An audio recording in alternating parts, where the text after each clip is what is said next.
আলাইকুম বন্ধুরা, চলে আসছি শুভ সকালবেলা।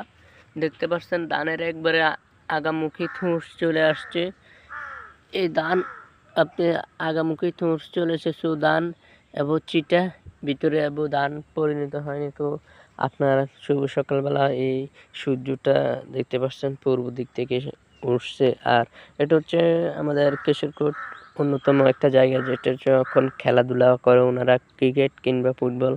চারদিকে দেখতে পাচ্ছেন দুইটা গোলকিপারের বাঁশ রয়েছে।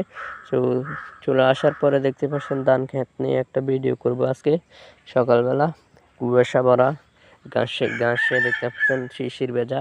সূর্যটা পূর্ব দিক থেকে পশ্চিম দিকে ধীরে ধীরে ধীরে ধীরে আসার পরে সূর্যর টাইম শেষ হয়ে গেলে মাগরিবের নামাজের আজান হয়ে যাবে। এটাতে বোঝা যায় যে সময় কারোর জন্য অপেক্ষা করে না।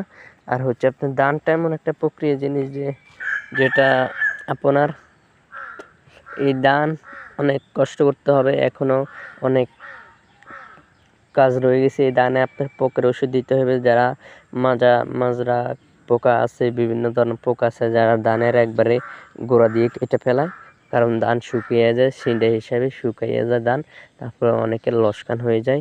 তার জন্য ধানের সেন্টিমা এছাড়া অন্য ওষুধ আছে ধানের। আপনারা চাইলে ধান ক্ষেতের যত্ন নিতে পারেন। তাড়াতাড়ি যত্ন নিলে তাড়াতাড়ি ফল পাইতে পারেন।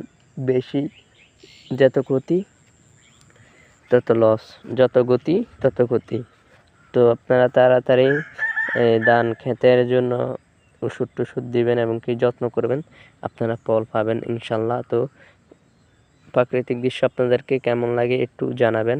তো নিত্য প্রয়োজনীয় ভিডিও পেতে চ্যানেলটা ফলো করে রাখবেন। আসসালামু আলাইকুম।